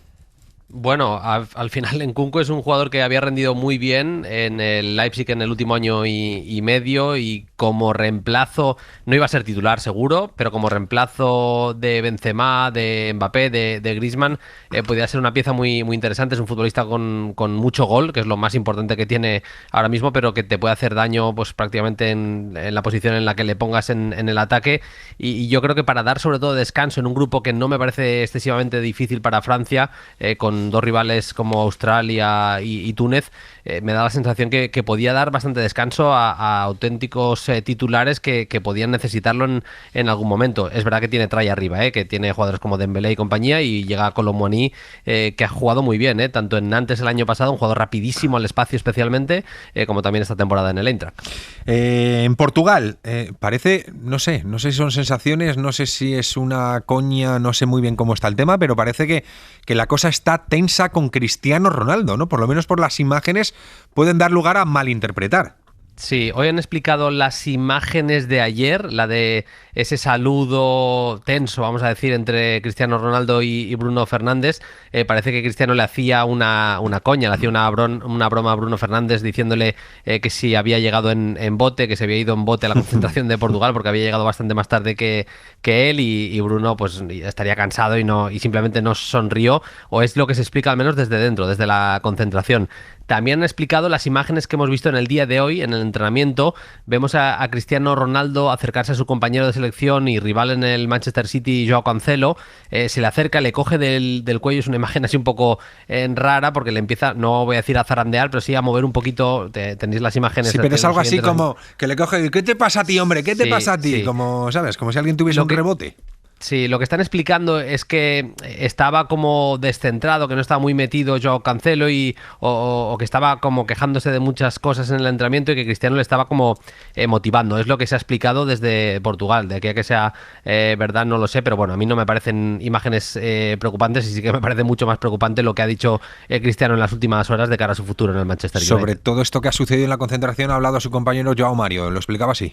No, tive a felicidad de estar no balneario en ese momento, vi las imágenes. No, estaba en el vestuario en ese momento, vi las imágenes. Es gracioso, pero curiosamente fue una broma entre ellos, porque Bruno fue uno de los últimos en llegar y Cristiano le preguntó si había venido en barco.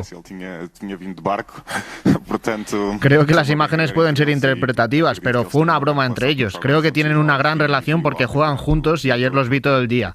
No hay ningún problema entre ellos. No hay ningún problema entre ellos. Pues si lo dice Joao Mario, nos lo tendremos que creer. Otra de las grandes favoritas, Bruno, Argentina. Mañana amistoso contra Emiratos Árabes, podría ser incluso Messi titular.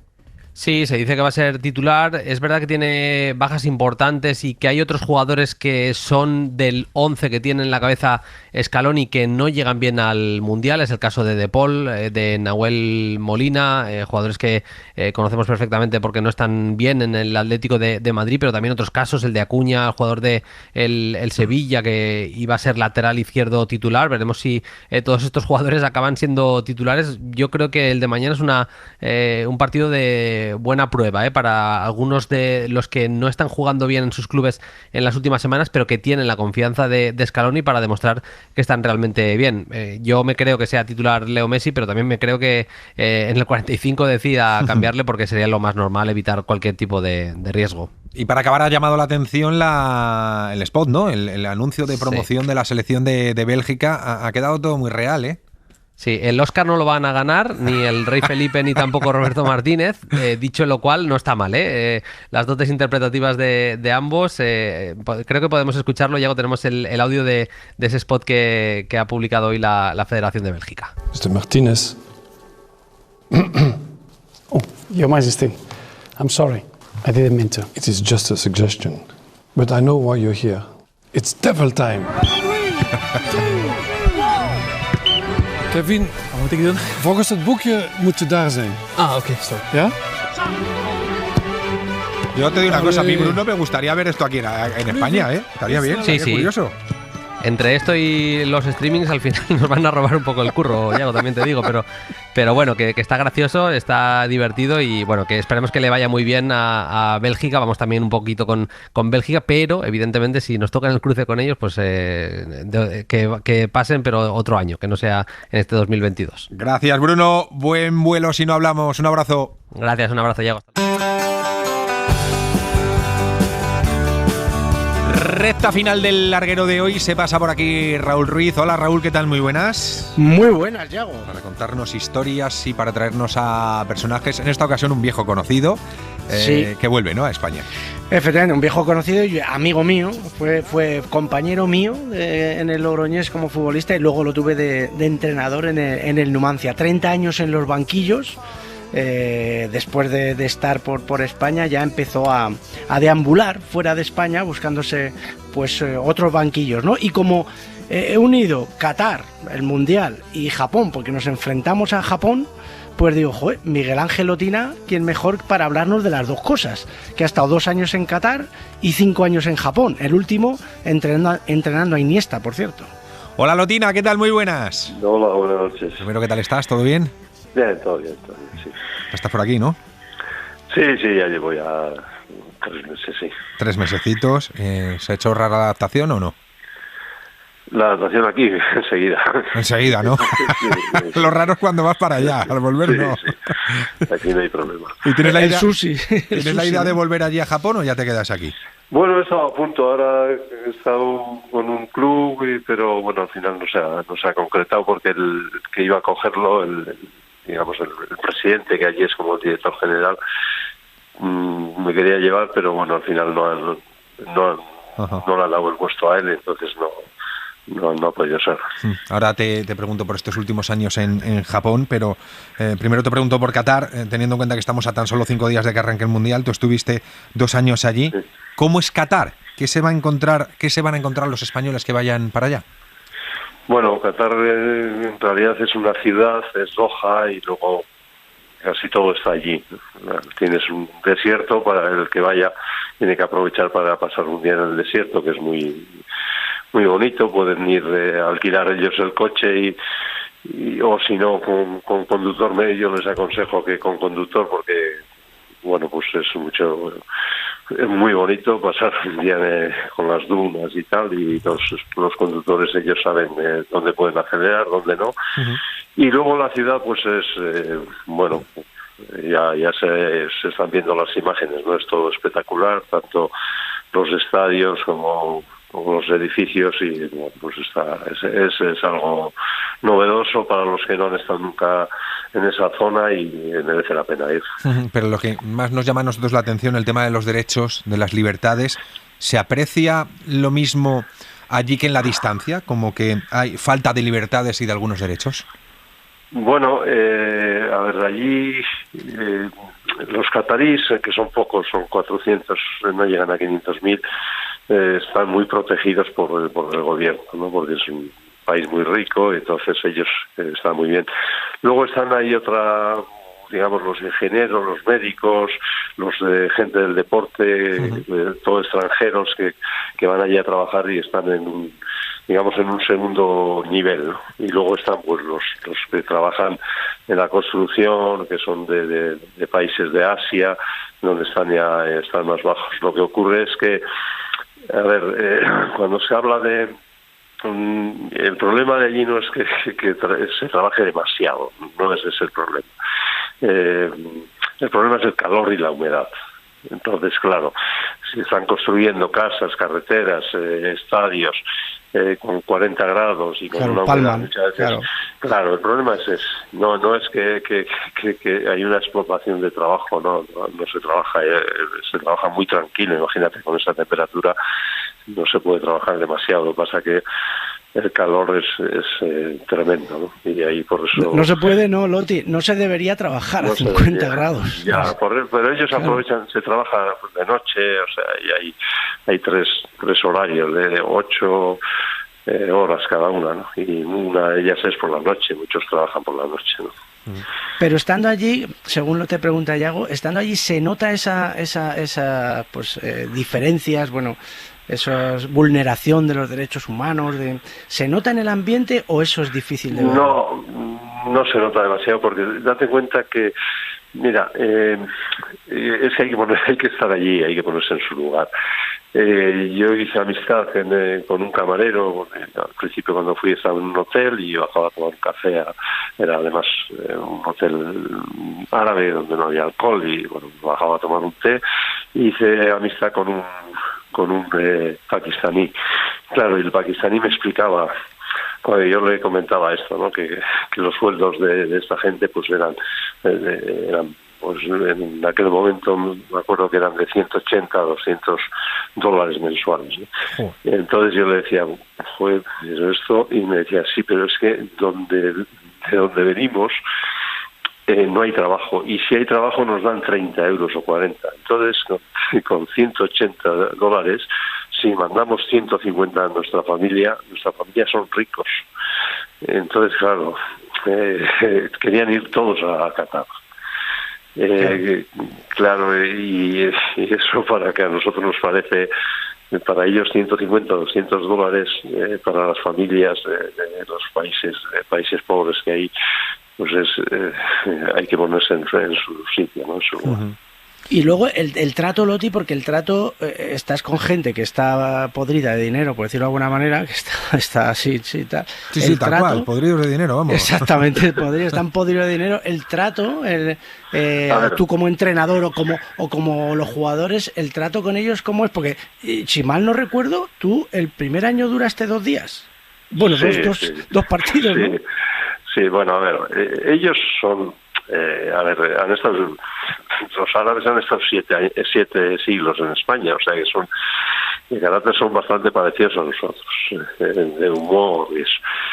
¿Qué pasa? Que efectivamente ellos están acostumbrados a que el gobierno pues les ayude mucho en todo, en la educación, en todo. Ellos están muy protegidos, los cataríes, entonces es difícil, por ejemplo, los horarios de entrenamiento.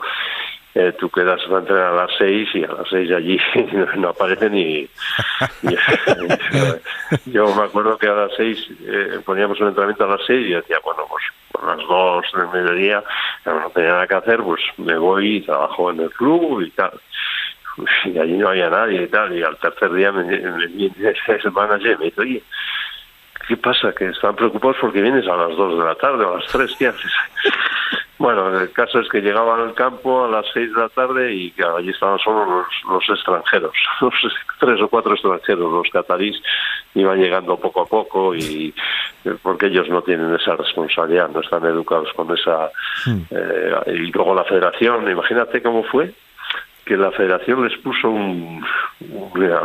estando allí, a todos los clubs de primera y segunda les pusieron con un reloj cuando entraban cuando llegaban a la ciudad deportiva para y cuando fichar, salían. para fichar, como claro, porque querían ir profesionalizando el fútbol. Y como sabían que la gente llegaba tarde, pues les pusieron y no les pusieron a los extranjeros, solo pusieron a los de allí para que no se desmadren.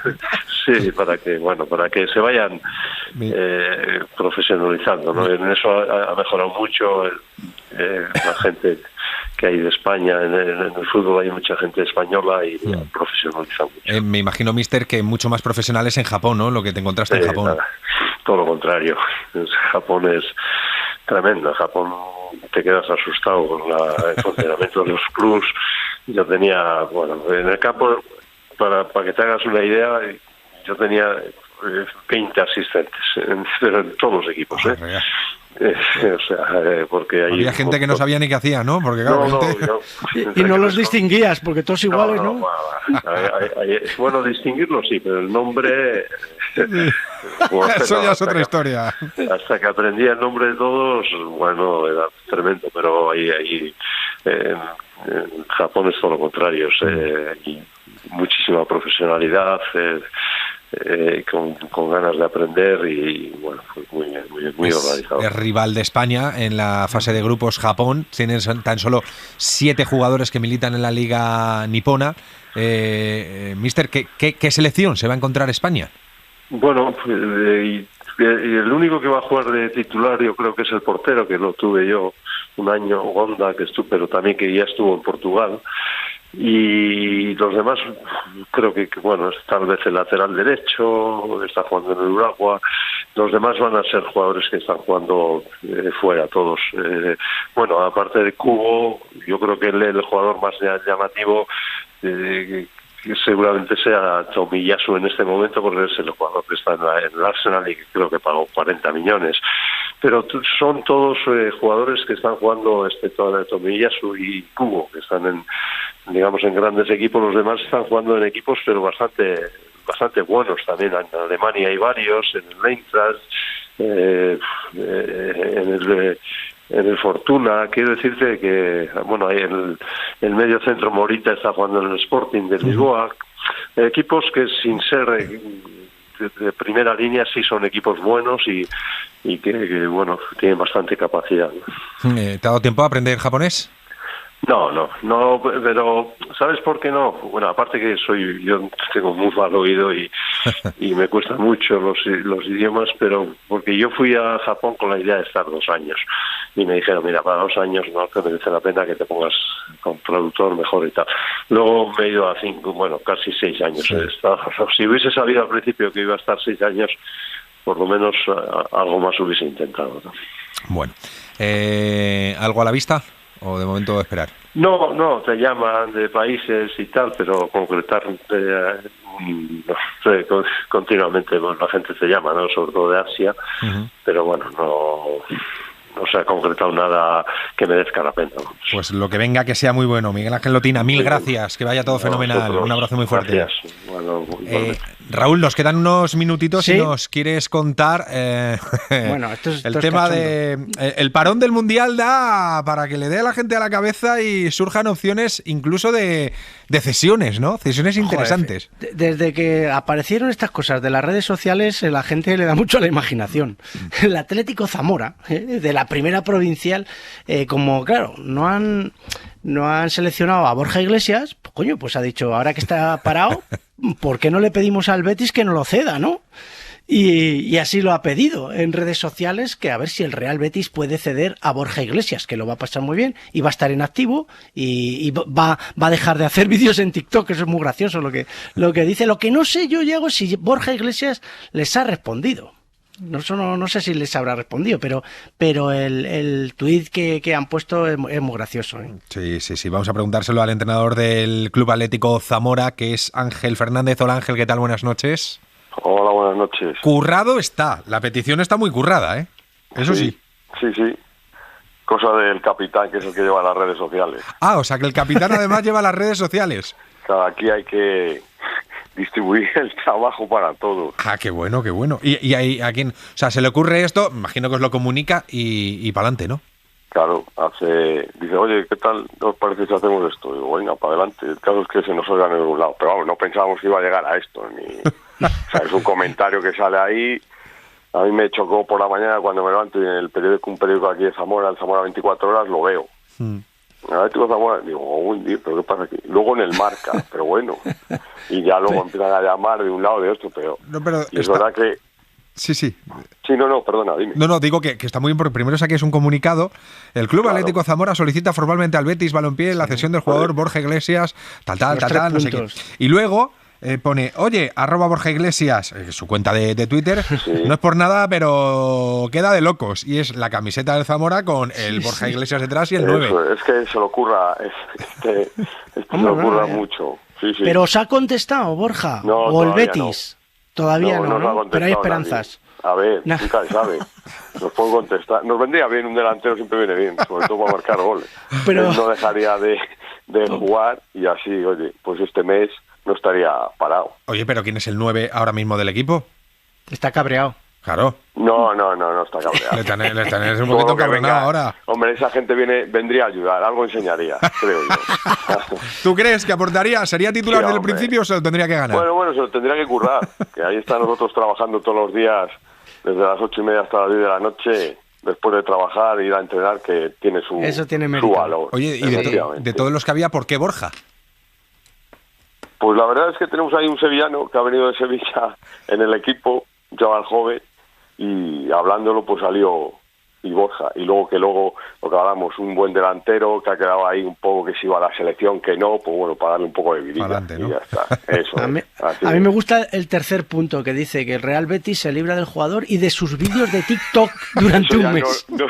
No te puedo decir yo ya el TikTok, no, sí, pero estos que lo verán y estarán ahí metidos y verán que colgará como Joaquín y esta gente, pues por eso lo dirán, o los hará muy malos, no sé, ya sé. Ahí me pierdo ya. Oye, pues Ángel, si os contesta Borja o el Betis, nos avisáis, ¿vale? Para seguir la noticia de cerca. Claro. Vale. Que está ahí y Raúl si viene a jugar pendiente. ya, fíjate. Bueno, mandamos a Raúl a cubrir el partido. Exacto, vosotros ir tramitando la ficha y que para nosotros que no la camiseta ya habéis visto que ya la tenéis. Ya lo veo, ya. Solo falta que venga para acá. Ángel, mil gracias, enhorabuena por la iniciativa, un abrazo muy fuerte. Gracias. Raúl, adiós, la imaginación al poder. Claro que sí, esto es lo mejor. Y además en equipos así pequeños que están luchando, lo que dice, por tener fútbol, la verdad que todo esto les viene muy bien. Esto es así. Gracias, Raúl. Un abrazo. Adiós, chicos. Cuídate. Chao. Álvaro Benito, ¿qué tal? Buenas noches. Saludos cordiales, Iago. Pues nos dejamos algo, ¿no? Sí, os acordáis en el mes de enero donde con Ángeles Barceló, con Francino, con Aimar Bretos, con Manu, con Garrido, solo había un monotema. Djokovic era lo que más preocupaba a España entonces, que pudiera disputar o no el Open de Australia. Bueno, pues no pudo disputar el Open de Australia, pero le han levantado ¿Por qué no quiso? ¿Por qué no quiso? Porque no quiso acatar las reglas de Australia. El caso es que le han levantado el veto de 3 años. Han cambiado las normas, ha cambiado el gobierno allí en Australia. Ha cambiado el COVID ya no existe. Y el pasaporte COVID que no existe. ya no se exige. El pasaporte COVID ya no se exige en Australia, así que Djokovic va a estar en la próxima edición del Open de Australia. Pues me parece muy bien, tienen que estar los mejores. Además, y va a estar él, y va a pelear por igualar a Rafa Nadal, ojalá que lo pueda hacer. Si se vacunara, pues mejor para todos. Ya te digo yo que ahora, ya que no le exige vacunarse, pues con más razón. No es de lo único que se tiene que vacunar. España, cuenta Diego González, fuera del balonmano, del europeo de balonmano femenino, y además la selección femenina de fútbol ha ganado 1-0 a Japón en el último partido. Bueno, desde aquello de las 15 rebeldes, las 15 que no han ido a la selección española, el equipo de Bilda acumula 3 victorias y un empate. Y para cerrar, por favor, este sonido, tenemos a Carlo Ancelotti aprovechando el parón para cantar un poquito en la televisión italiana. Este es Carletto. I migliori anni della nostra vita. ¿Cómo crees que afina? No, que no deje el fútbol, ya te lo digo.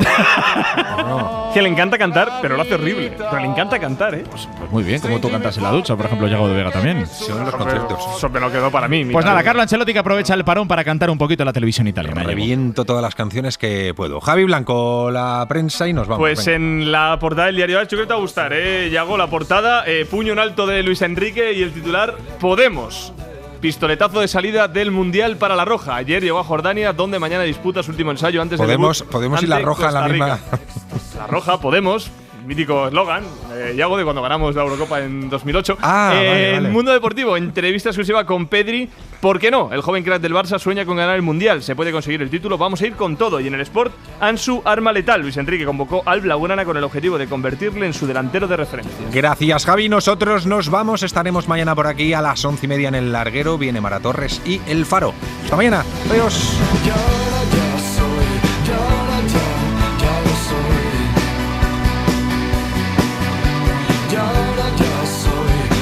Suscríbete a El Larguero. Todos los episodios y contenidos adicionales en la app de Cadena SER y en nuestros canales de Apple Podcast, Spotify, iVoox, Google Podcast y YouTube. Escúchanos en directo en la SER de lunes a viernes a las 11:30 de la noche.